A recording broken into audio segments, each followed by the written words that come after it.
Bom,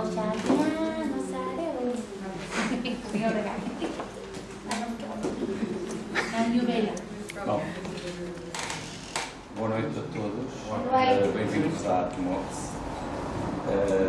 Vamos ter a palestra aqui pelo nosso irmão Dermes. Vai falar sobre espiritualidade, Umbanda e espiritualidade no terceiro milénio. De seguida irá fazer uma sessão de autógrafos da coleção dele, portanto depois também podem ter uma ideia da coleção da qual ele é o escritor. Para nós é um prazer muito grande ter alguém como o Dermes por cá. Ele veio ao Porto, ao Norte, só para estar connosco durante 2 dias, é pouco. Vamos encontrar outra vez em Coimbra, se Deus quiser. E portanto, aquilo que eu posso desejar é uma boa sessão, que todos fiquemos bem, que ao sairmos daqui vamos em paz, que eu já contactei com o Dermes desde ontem, acho uma pessoa excepcional, muito calma, excepcionalmente calma, e portanto acho que tudo vai correr bem, ele vai expor as ideias dele, como é lógico, e só espero que aproveitem e que se sintam bem e eu não vou dizer que sempre quiserem voltem cá, porque todos os que estão aqui acho que normalmente estão cá sempre, portanto não há assim ninguém que esteja aqui a não ser aquela senhora. Não sei se já cá veio alguma vez, mas pronto, de resto, não é primeiro. Todos os que estão aqui costumam passar por cá. Portanto, vamos dar início à sessão. Não sei se a mãe Mara quer dizer alguma palavra. Por mim é isto. Boa noite, Mukuyu Zambi. Para mim também é um motivo de muita alegria como é Orixá ter aqui o nosso irmão, né, filho de Pai Ronald Xangô, que veio agraciar o Atomox, seu conhecimento, trazer um bocadinho a mais de sabedoria. O que eu queria dizer é que é importante nós, dentro da religião, estudar. Não basta a gente falar, eu sou filha de Orixá, do Mãe Oxum, e não saber quem é Oxum na nossa vida. Para isso, nós temos a luz, não é? O conhecimento para estudar. Aí Deus prepara um servo para dar o conhecimento para a gente buscar. E é sempre bom estudar, não é? Conhecimento nunca é tarde, e eu sempre falo para vocês, estuda. Estamos sempre a evoluir.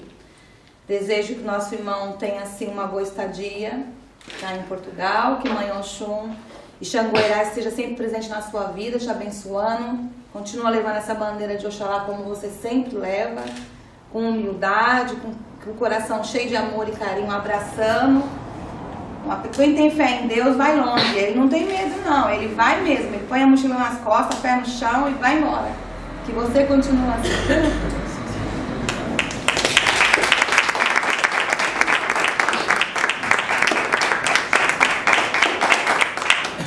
Eu agradeço a todos, boa noite, né?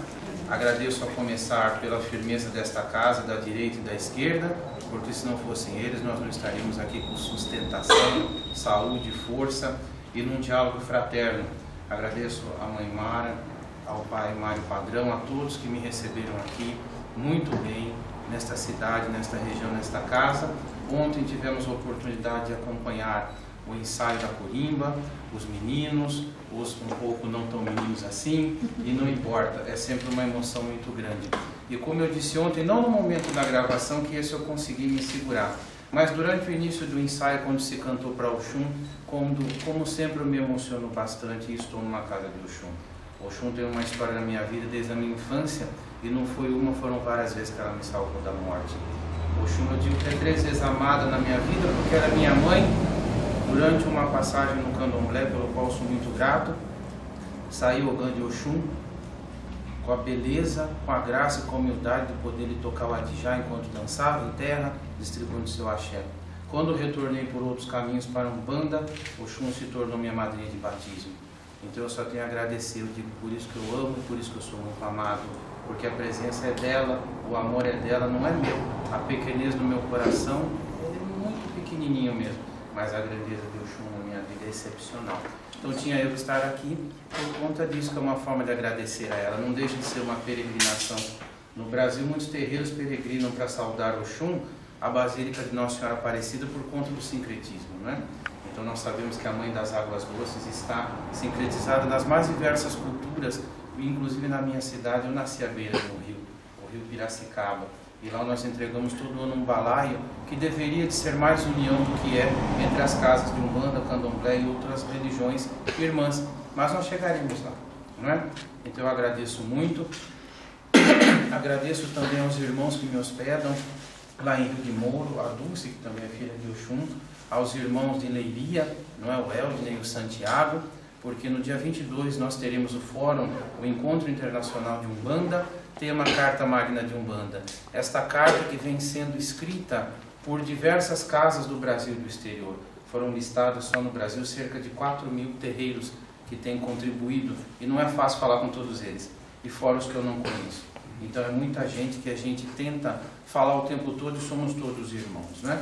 No próximo ano nós teremos, já fica o convite, quem estava falando aí, quero para o Brasil, acerte a data aí, por favor. No dia 17 de maio, nós teremos no Santuário Nacional de Umbanda o Congresso Nacional de Umbanda, do qual eu sou presidente, por isso estou aqui em Leiria também.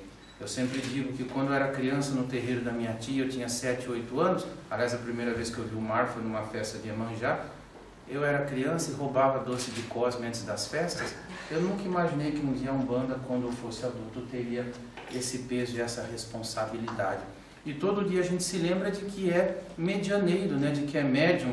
Eu digo que o maior exemplo de servidor é Jesus, né? Com o qual o Xalá é sincretizado. Eu digo que Jesus é o grande cambônio de Deus Pai, porque Jesus disse assim, ó, vamos lavar os pés uns dos outros. E se eu, que vocês chamam de mestre e Senhor, faço isso, vocês que são irmãos façam também.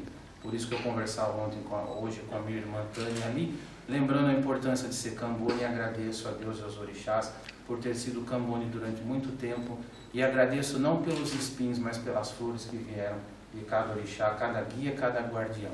E tenho saudades, e quando lá atrás fui para a incorporação e dizia isso para ela hoje, eu vi meu irmão cambone recolhendo o penacho de um caboclo, eu chorava e dizia assim, agora não posso mais estar lá, porque eu estou na radiação e se eu for eu não vejo mais nada. Então, foi e é um aprendizado. E somos todos cambones, porque somos todos servidores. Existe hierarquia numa casa de santo, porque hierarquia significa organização, e precisamos ter alguém à frente que ao mesmo tempo seja doce, seja firme, mas não significa que seja a melhor pessoa ou a pior pessoa, é a pessoa indicada.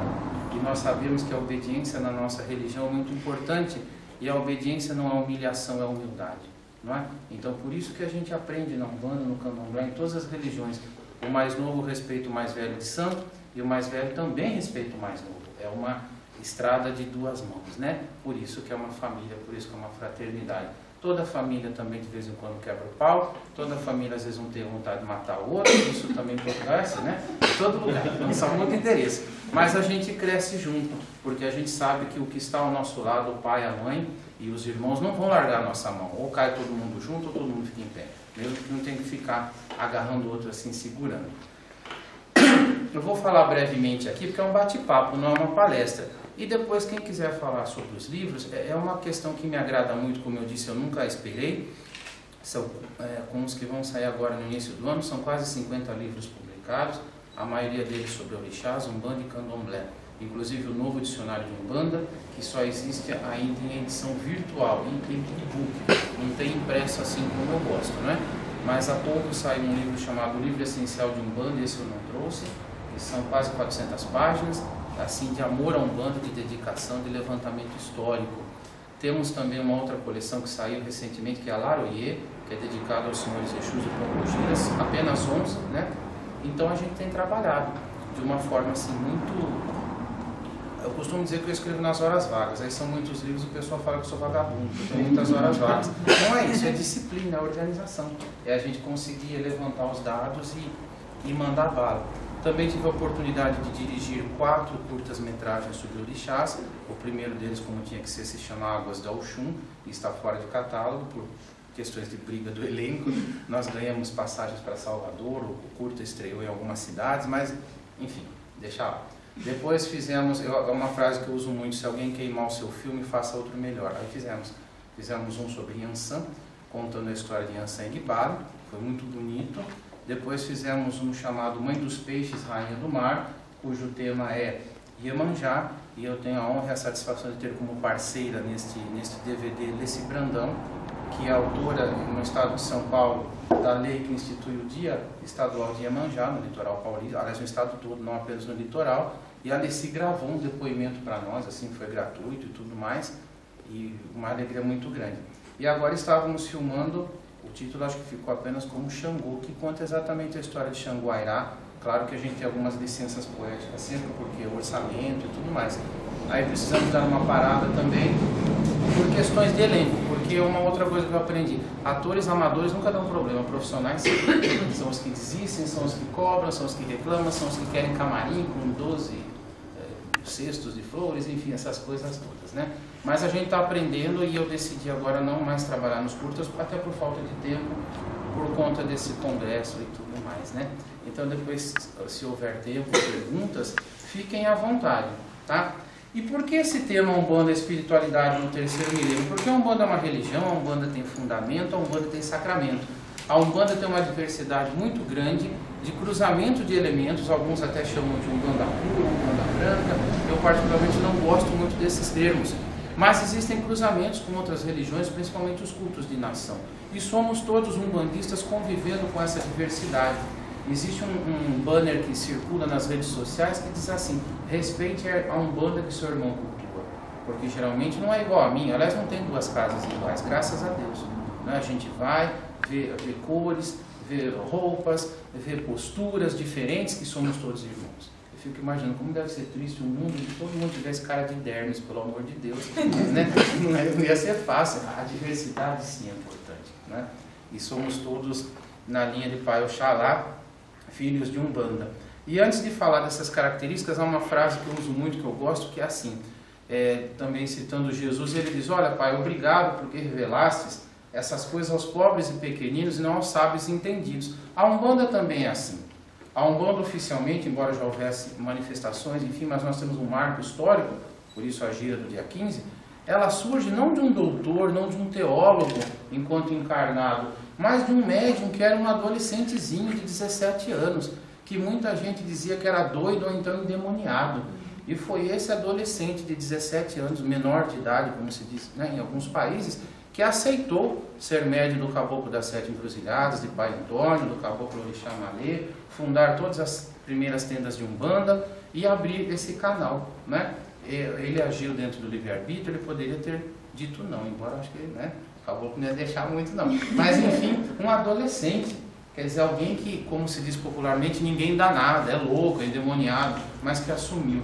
Então quando a gente desanima, a gente se lembra de Pai Zélio.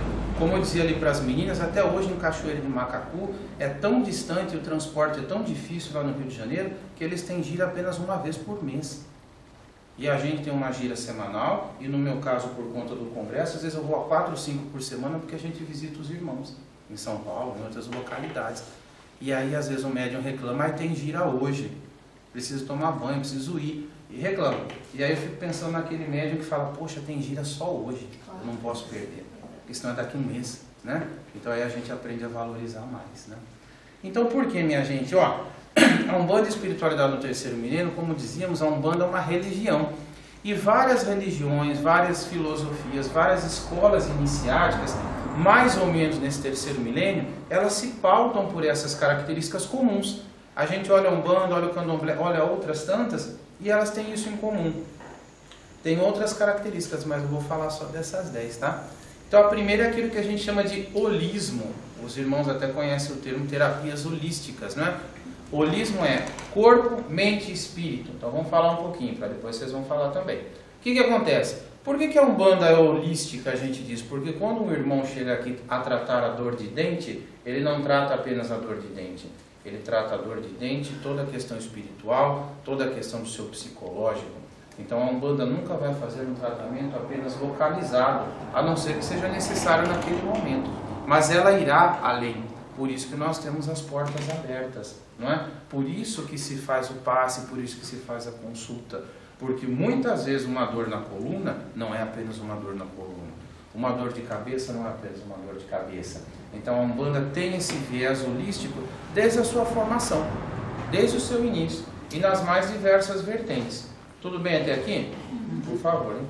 Se dormir, me avisem. 2. A Umbanda trabalha muito o chamado ecumenismo e o diálogo interreligioso. Hoje eu dizia para os irmãos também, não lembro se é a mãe ou o pai Mário, quem estava, num certo momento, que eu disse assim, é que na minha cidade nós temos, né, como eu disse, um balaio da Oxum. E esperamos sempre o apoio das casas de Umbanda e Candomblé. Mas quem mais vai são os irmãos da Pastoral Afro da Igreja Católica. Então a Umbanda é aberta a esse diálogo sempre. Eles vão com a Nossa Senhora Aparecida, eles sabem que Nossa Senhora é Nossa Senhora, Oxum é Oxum, mas que nós caminhamos juntos pelas ruas. E vão todos paramentados, com as roupas da Pastoral Afro. E aí eu digo que é uma coisa muito linda, porque eu imagino Deus olhando lá de cima, Zanga, Colorum, como quiserem, porque quando a gente olha de baixo, a gente não sabe quem é Umbanda, quem é Candomblé e quem é Pastoral Afro. E eu acredito que o olhar de Deus é assim também. Ele vê apenas os filhos, não é? E caminhamos juntos. A Umbanda mantém esse diálogo também por ela ser sincrética. Nós dizemos religião de matriz africana, mas ela também tem outras matrizes e continua aberta para que tanto na espiritualidade quanto entre encarnados nós possamos sempre entrar com as portas abertas, como dissemos. Há alguns anos não se falava tanto do trabalho de ciganos na Umbanda. Hoje nós temos ciganos do Oriente. Por quê? Porque as portas estão abertas. A Umbanda nunca se fechou, nem no astral e nem no físico, não é? Então esse diálogo é privilegiado. Nós conhecemos inclusive casas de Umbanda e Candomblé em que por vezes vem sacerdote católico, celebra a missa, e os irmãos sacerdotes de Umbanda e Candomblé vão aonde? A missa católica também, devidamente paramentados, e são bem recebidos.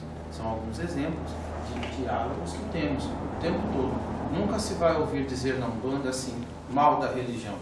Nós nos defendemos sim de acusações terríveis que nos fazem, inclusive ilegalmente, não é? Mas não desconsiderarmos um irmão, jamais.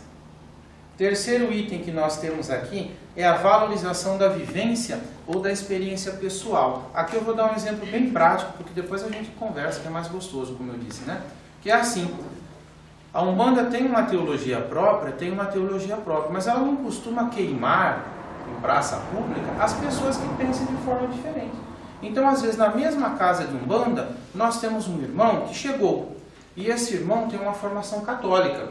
Então ele vê Jesus sincretizado com Oxalá, e ele entende Jesus como um Salvador, unigênito, primogênito, ponto.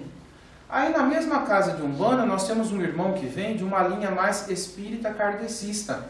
E esse irmão enxerga Jesus sincretizado com Oxalá mais como o médium mais perfeito que existiu. Ele tem um ponto de vista diferente sobre Jesus, ou sobre Oxalá, como quiserem, diferente daquele outro irmão.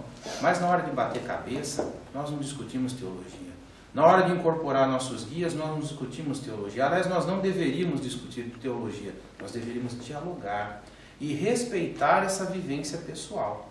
Porque eu nunca vi um caboclo, nunca vi um Exu colocar para fora de uma casa um irmão que pense diferente. Ele vai explicar, explicar e explicar. Se o irmão tiver uma outra postura, ok, irmão, fique conosco e trabalhe da mesma forma. Só que na nossa casa é assim. Tá tudo bem para você? Tá, então tá tudo bem para mim. Por quê? Porque cada casa tem a sua doutrina. Como a gente, essa é a beleza da Umbanda. Quem não entende nossa religião diz assim, ah, mas vocês não têm um poder central? Uma figura central? Não, às vezes tem federações, associações, por questões de organização, questões legais, mas assim, nós não temos um bispo, nós não temos um papa, um líder mundial. E cada casa vai desenvolver de acordo com a orientação dos guias, dos orixás também, guardiões. Então é preciso ficar claro para o filho, por quê? Porque digamos que o chefe da casa seja um caboclo, um preto velho, enfim, com as suas variações. Riscou a pemba, a gente segue. Ah, mas eu não sigo, então, por favor, sinta-se à vontade. Porque ou está inteiro ou não está. Não é? Não dá, a gente costuma dizer assim, na assistência, as portas estão abertas para todos, sempre, sempre, sempre. Agora, quando eu visto branco e boto as minhas guias, eu tenho que estar com a cabeça firme. Porque ali eu sou soldado. E um soldado não pode dormir em serviço.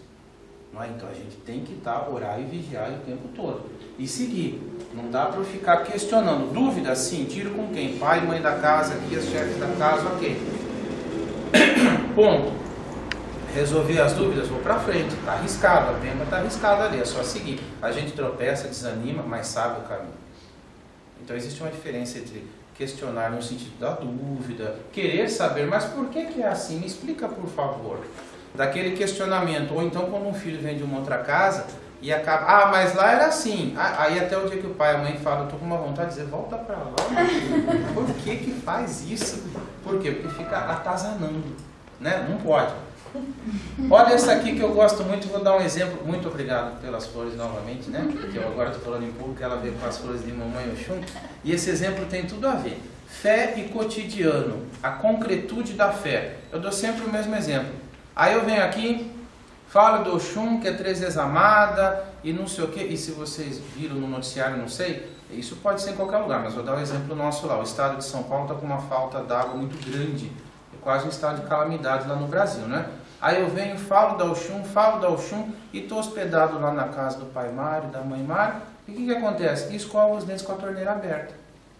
Alguém vai dizer, o que isso tem a ver com a sua fé? Claro que tem. É bonito falar de Oxum e é feio desperdiçar água. Então a Umbanda me ensina que a minha fé eu vivo no cotidiano. Se a minha fé, a minha religião, como outras, como o Candomblé, como a Jurema, o Catimbó, privilegiam os 4 elementos e os associam aos orixás, então que eu tenha a bondade e a gentileza de saber valorizar os 4 elementos principais na constituição da natureza. Então eu não vou à praia, por exemplo, e jogar uma latinha de cerveja no mar, assim como não vou desperdiçar água doce. Eu não vou fazer queimada numa mata, com a vela, com um cigarro, com sei lá o que, por falta de cuidado. Eu não vou poluir o ar. Na medida do possível, eu vou usar equipamentos que não poluam, né? E outras substâncias também. Então a minha fé tem que ser concreta, porque bater cabeça por orixá é bonito. Mas sujar o ambiente do orixá ao ponto de força não condiz com o que eu venho fazer aqui. Então nós precisamos ter essa consciência. Não dá para ser uma coisa esquizofrênica. Quando eu visto branco e coloco o guia, eu sou um bandista. Aí sair daqui e sai atropelando todo mundo. Ah, mas então a gente tem que ser um bandista 24 horas por dia? Não é que a gente tem que ser, a gente tenta e não vai conseguir. Porque é humano, não é? Nunca vi no Congal uma imagem minha. Não vai ter. Então, mas a gente tenta um pouquinho por dia ser um ser humano e um bandista melhor. E vai errar. E quando o irmão errar, faça o favor de não ficar apontando. Principalmente quando for dirigente espiritual. Porque as pessoas têm essa mania. Todo mundo pode errar, menos o dirigente. Por quê? Porque ele é dirigente. Então, se fosse assim, como é? Você que acha que não erra nunca, você seria o dirigente. Então, é sempre importante a gente se colocar no lugar do outro para não fazer cobranças indevidas, porque não se deve fazer cobrança mesmo, né? Olha essa aqui, fé e ciência, uma parceria inteligente. Isso é legal porque várias religiões dizem. Allan Kardec disse isso, Dalai Lama disse isso, que é assim, se um dia houver um embate, eu estou mudando um pouco as palavras para ficar mais simples, né? Assim, não ficar cansativo. Se um dia houver um embate entre fé e ciência, e a ciência demonstrar que a fé está equivocada, então a gente fica com a ciência. É o que diz o Allan Kardec, é o que diz o Dalai Lama, mas na Umbanda a gente diz diferente. A gente diz assim, eu nunca vi um preto velho dizendo assim, Zinfio, largue o homem de branco, o médico, e se trate apenas aqui comigo. A não ser quando se propõe um tratamento que não seja tão agressivo quanto aquele do homem de branco, que pode ser um diagnóstico equivocado, como muitas vezes os médicos encarnados erram, porque são humanos. Fora isso, o caboclo, o preto velho, o Exu sempre vai dizer, já foi lá, está tomando a medicação, pode diminuir essa medicação. Você não vai, o tratamento não vai ser tão longo assim, se você tomar os passos, quer dizer, caminha-se junto, fé e ciência. As explicações, se a gente for para a mitologia, que é riquíssima, eu tenho um livro sobre mitologia urubá, que não está aqui hoje, que é aquele que o Ronald lê na programação lá. O que acontece? Se a gente pegar a mitologia urubá, a mitologia do Angola, que do Candomblé Angola, Jeje, não importa, nós vamos ver a sabedoria, o próprio Antigo Testamento, a sabedoria, a forma poética, literária, simbólica de se explicar aquilo que a ciência explica com outras palavras. Então não precisamos ter 2 formas de pensamento inimigas, mas 2 formas que se completam. A ciência, às vezes a gente pensa assim, um homem de ciência, um cientista não pode ter fé. E aí quem tem evidência, quem tem audiência e outras formas, observa quando os médicos estão numa sala de cirurgia com seus enfermeiros e a proteção e o amparo espiritual. Quer dizer, nós sabemos que os 2 podem andar juntos, sim. E a Umbanda preconiza isso. Não é uma coisa assim, como eu falei, esquizofrênica. Uma hora eu sou da fé, outra hora da ciência. Não, são os 2 juntos. Né? É o que a doutrina umbandista nos coloca. Uma outra questão que é a simplicidade. O que é a simplicidade? A gente procura dar o melhor para o orixá, por exemplo, em termos de flores, em termos de limpeza de um congá, em termos de obrigação num espaço, num ponto da natureza ou num ponto de força que não seja natural, como uma calunga pequena no cemitério, enfim, não importa. Nós damos o melhor, mas sempre com simplicidade. Quer dizer, existe uma diferença entre orgulho e vaidade. Eu tenho orgulho de ser um bandista das guias, quando a gente bota o branco e vem aqui. É um orgulho, eu não me escondo, como todos nós aqui. Agora, a vaidade seria, bom, eu tenho 2 guias, meu irmão tem 5, aquele ali é o mais velho, eu acho que eu sei e o outro não sabe, aí você começa a vibrar num padrão que não é legal. Então é diferente, em primeiro lugar, orgulho e vaidade. Quem tem filho aqui tem orgulho dos filhos, mas não necessariamente vaidade, tanto que quando precisa corrigir, corrige. Não é? Então tem uma diferença. Mas a simplicidade, eu dou sempre um exemplo, eu volto a falar desse mestre universal que é Jesus e é bastante presente na Umbanda, principalmente sincretizado com Oxalá. Existe uma imagem muito bonita que é assim, Jesus nascendo numa manjedoura, todo mundo visualiza a manjedoura, e ao mesmo tempo que aquele espaço da manjedoura recebeu pastores pobrezinhos, também recebeu os reis magos.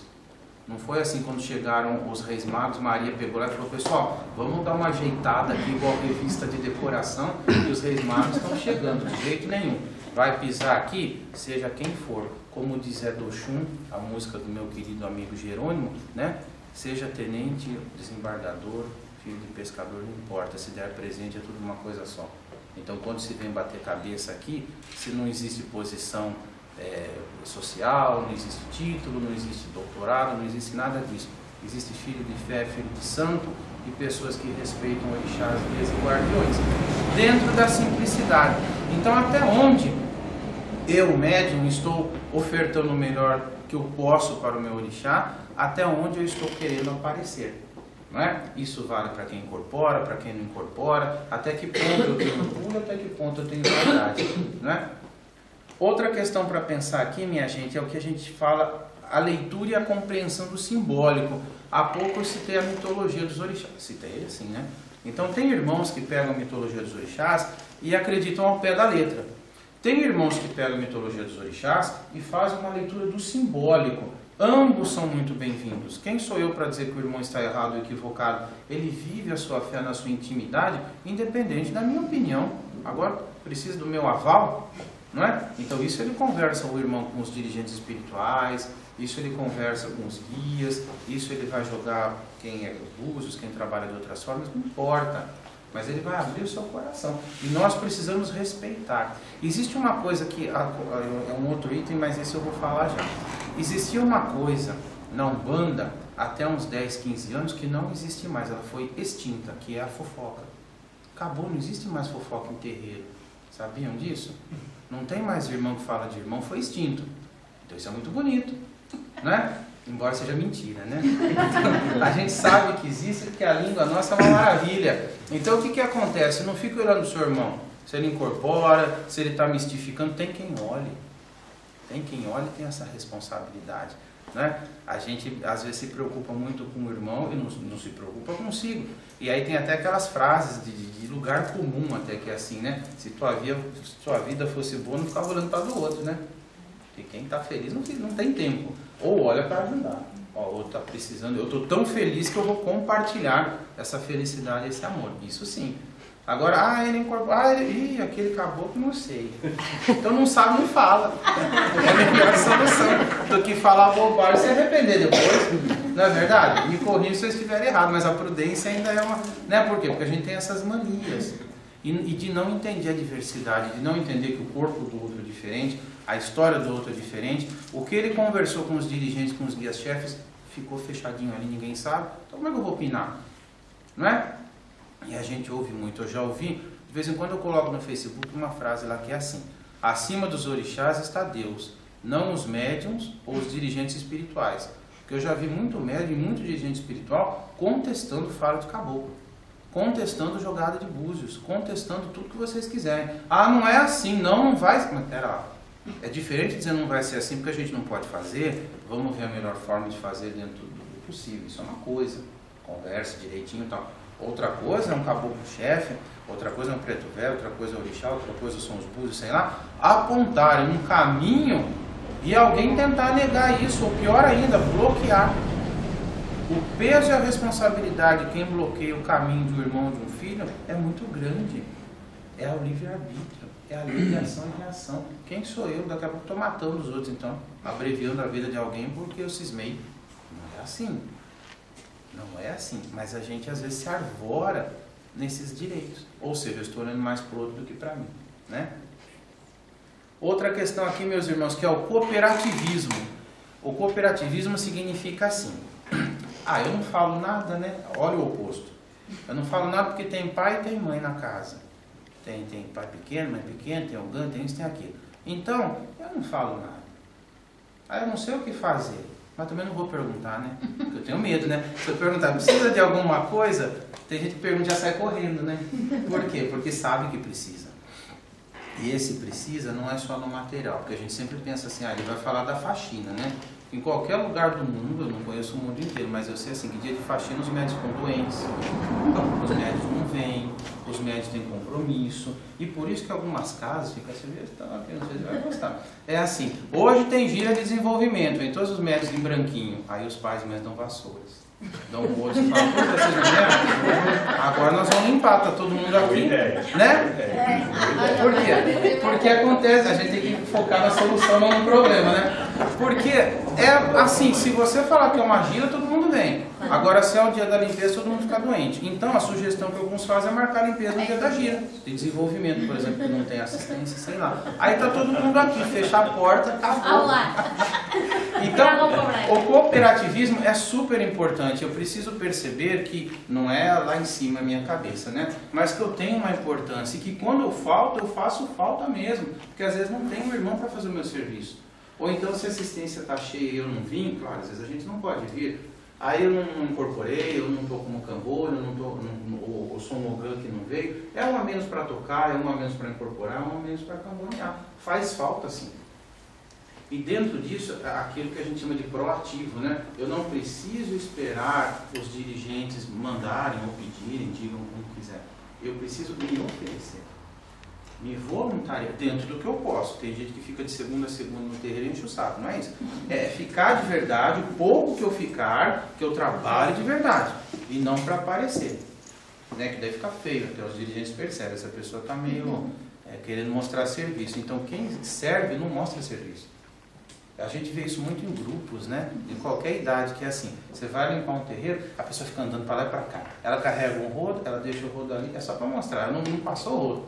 Vai ficar, né? É cênico, né? É cênico, eu diria quase cínico, né? Então assim, não precisa, faz aquele pouco bem feito, você foi cooperativo, foi parceiro, deu a mão, não é?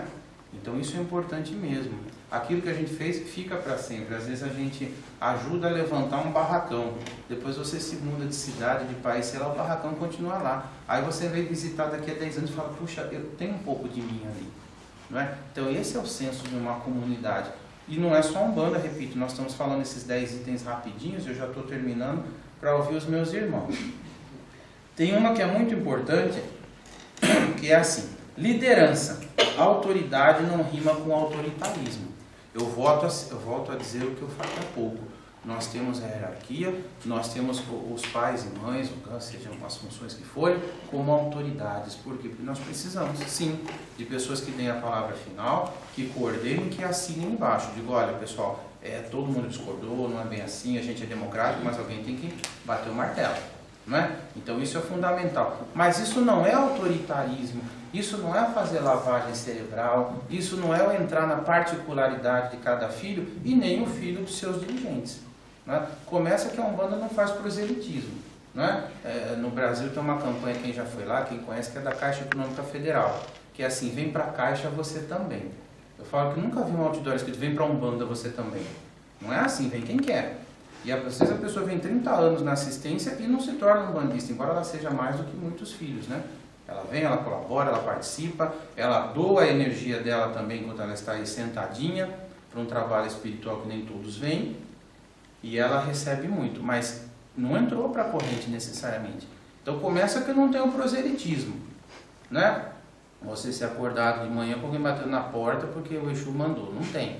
Então, graças a Deus. Então, não tem essa questão. Autoridade, sim. Autoritarismo, não. E aí que a gente percebe que, de novo, essa palavrinha, humildade é uma coisa, humilhação é outra. E às vezes nós encontramos abusos dos dois lados. Seja de dirigentes, ok, que de repente fica mais evidente para as pessoas, mas espera lá, nós temos abusos também da parte de filhos com dirigentes. E isso não faz sentido, não é? Por quê? Porque vamos partir do seguinte princípio, muitos aqui são pais e mães, ou somos todos filhos, né? Que é assim, a gente não faz isso com os nossos pais carnais ou adotivos, não importa, porque simplesmente a convivência fica truncada na mesma casa. Então vamos jogar isso para a nossa casa de santo, né?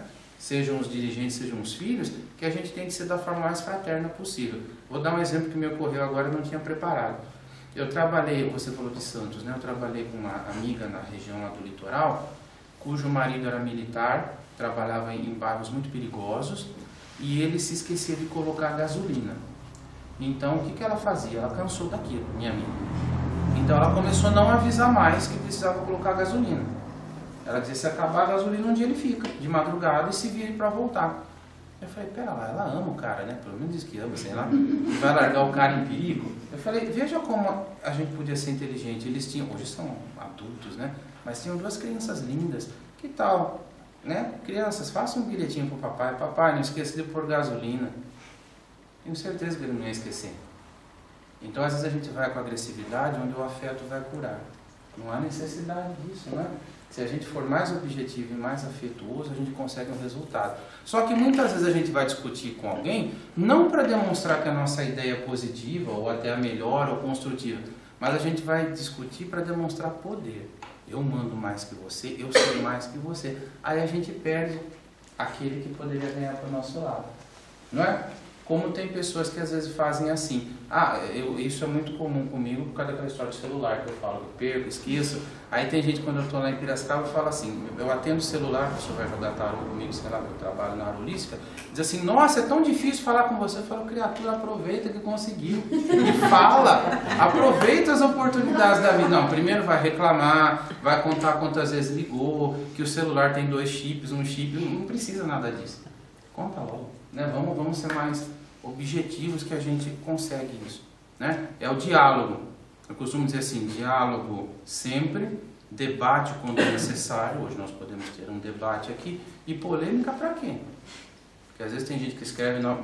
Eu havia escritores que a gente via antes assim, o cara escrevia no jornal, ele era romancista, novelista, poeta e polemista. Quer dizer, a pessoa ganhava a vida fazendo polêmica. Eu falei, Deus me livre, vamos fugir disso. A gente tem mais o que fazer, né? Então, ó... E o último, o item aqui, daí nós vamos ouvir todos, que é assim, que isso? São os anjinhos tocando, vai lá. Que é assim, o exercício do livre-arbítrio. A Umbanda, quando a gente diz assim, eu confio no meu pai, na minha mãe, por exemplo, hoje eu estou na tenda, há algum tempo, tenda de Umbanda Mãe Severina, esqueci até de agradecer no início, e Caboclo Pena Verde, da mãe Sheila e do pai Douglas, lá numa cidade chamada Sumaré, que é próxima de Piracicaba e de Campinas. A gente vai a uma casa e conversa com o pai, conversa com a mãe e se abre, e se entrega. Mas esse se entrega, eles vão cuidar da minha cabeça, vão cuidar da minha saúde espiritual, física, emocional e tudo mais, né? Só que esse se entregar não é eu deixar de vivenciar o livre-arbítrio ou pensar assim, agora não precisa fazer mais nada. Deixa que eles fazem, beleza, eu vou para casa, vou dormir, eles decidem por mim. Aí liga para a mãe no meio da noite, mãe, é mussarela ou calabresa que eu como hoje? Porque é incapaz de tomar uma decisão ou se sente dependente. E não como conselheiro espiritual, como sacerdote, sacerdotisa, que é responsável pela minha vida espiritual e é uma questão difícil. Tanto que alguns de nós, que somos de Umbanda, Candomblé, Jurema, Catimbó, não importa, fugimos a vida toda dessa responsabilidade, né? Por quê? Porque é muito grande. Seja de um filho ou de 100. Mas não, o que a gente faz? A gente deixa o livre-arbítrio e espera que os outros decidam por nós. Aí quando decide a gente reclama, porque a gente é doido, né? Mesmo. E fica uma coisa confusa, maluca. Não pode. Então assim, você vê, eu costumo dizer assim, a gente bate cabeça no congá para não bater cabeça na vida. Então eu preciso saber o que eu estou fazendo aqui e que a minha cabeça ela é cuidada sim por uma casa, por uma corrente, por dirigentes espirituais, mas eu preciso cuidar dela. Por quê? Tem uma expressão muito bonita das várias que a gente aprende, quem gosta de etimologia, né? A expressão patacori tem várias traduções. Uma delas, alguma patacori, porque patacori significa aquele que corta o ori, aquele que corta a cabeça. E aí isso pode parecer muito cruel para algumas pessoas que não conhecem a mitologia, mas assim, o que significa cortar a cabeça? Significa cortar a inconsciência para que a consciência nasça. Então algum corta a cabeça para que nasça outra melhor. Essa é a simbologia de uma das traduções de patacori, não é algo cruel. Quantas vezes algum corta a minha cabeça para que eu tenha uma cabeça mais firme? Quantas vezes, aliás, em oração eu peço, Pai, algum me proteja das energias deletérias, principalmente aquelas que eu crio contra mim. Não precisa ninguém fazer demanda contra mim, eu sou o maior demandeiro contra mim. Meu padrão vibratório, minhas atitudes, minha falta de segurança e todos os defeitos que eu tenho, eu só não vou falar que roubo, porque todos nós temos. E essas inseguranças, essas quedas, isso tudo. Mas nós precisamos nos levantar, né? Então esses são 10 conceitos dos quais eu falei rapidamente. Agora o que eu gostaria que os irmãos aqui presentes se pronunciassem, se colocassem, fizessem perguntas, discordassem ou pedissem, eu poderia falar alguma coisinha X ou Y, se eu souber e puder, com prazer. Senão não vou inventar não, que é feio também, né?